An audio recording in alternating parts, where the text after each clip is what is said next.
Hello everyone, I'm Dead Knight and this is In It to Win It.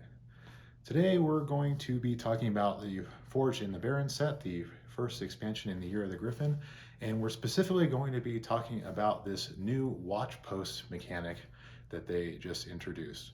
So before we get into it, make sure that you click subscribe below to get updates on all of our latest videos and what's going on with our channel. But now that that's over with, let's get into these watch posts. So the thing with the watch posts is that these are minions that are going to be slightly overstated for their costs, but they can't attack and they have some sort of ability that in theory your opponent is going to have to deal with to get them off the board even if they can't attack. And then the capstone of this is going to be Kargal Battlescar, which is a 5/5 for 7 that puts a 5/5 on the board with a battle cry for every watch post that you have played this game. So, are these cards any good? Is this a mechanic worth investing in? So, first thing we need to do is decide whether any of these watch posts are worth playing. So, the first watch post we're going to talk about is clearly the best. It is Far Watch Post. It is 2 mana for a 2/4 that can't attack. And whenever your opponent draws a card, Far Watch Post makes it cost 1 more, but without ever making it go to 11 to make cards unplayable. So this card is a unit. This card is awesome. And you could see this card seeing play in just about any control deck, since it's neutral, to slow your opponent down and force them to deal with this card. So as a 2/4 for 2 mana, it may take 2 of your opponent's cards just to get this guy off the board.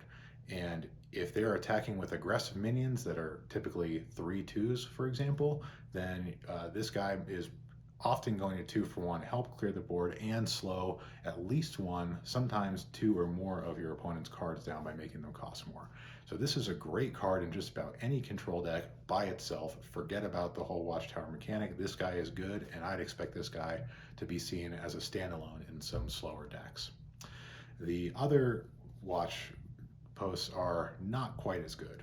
So the middle of the road one is Martian Watch Post. This is a 3/5 for 3 mana that can attack, and whenever your opponent plays a minion, then you get a 2/2 vanilla minion.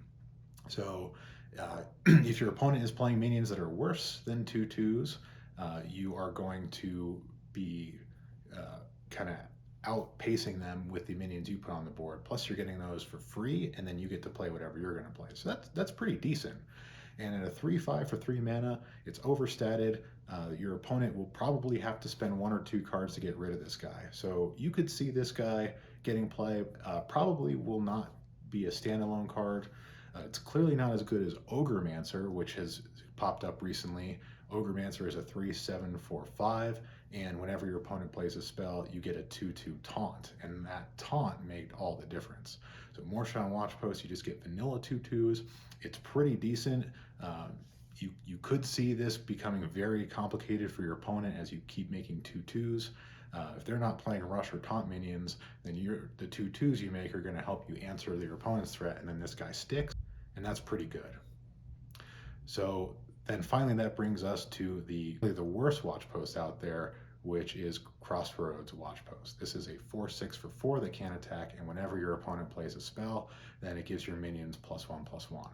So if your board is full of watch posts, the +1/+1 doesn't do anything for you because the watch posts can't attack.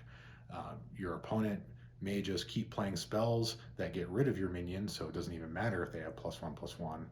So this is a watch post that you could actually sometimes just ignore and leave you with 1 less spot on the board for minions while they just continue to plow right through you.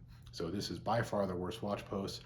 Even if you're running a full watch post deck, this still might not hit the table. You might just leave this out. And now what about Kargal Battlescar, which is supposed to be the capstone to this deck? Well, a 7 mana that makes a bunch of 5/5s on a battle cry, that's a 5/5 itself, that is a huge swing of stats. But these guys do not do anything when they hit the board. So if you are about to lose, this guy will not save you. If you are already winning, then you are probably for sure going to win if this guy comes out. So it's not a super impressive card to cap off the watch posts, but it is definitely going to give your opponent something to deal with when it hits the table if they're not already winning.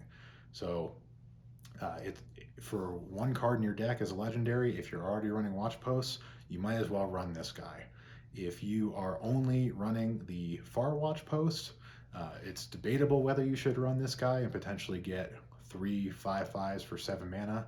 It's a huge stat line, but this is not a Sociologist Militia that's making you rush minions.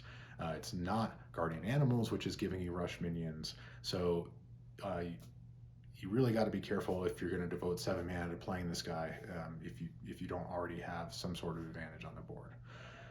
But the Watch Posts themselves, at least one of them is fantastic standalone good card. One of them is debatably good, and then one of them is bad. So is it worth potentially a whole board of 5/5s to run them all? I think we're going to see a lot of people try to do it. And I think it's going to have some mixed results. You're going to have to worry about consistency, but pretty solid.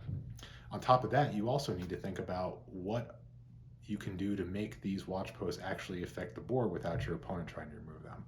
Priest has some interesting ways that they can silence it.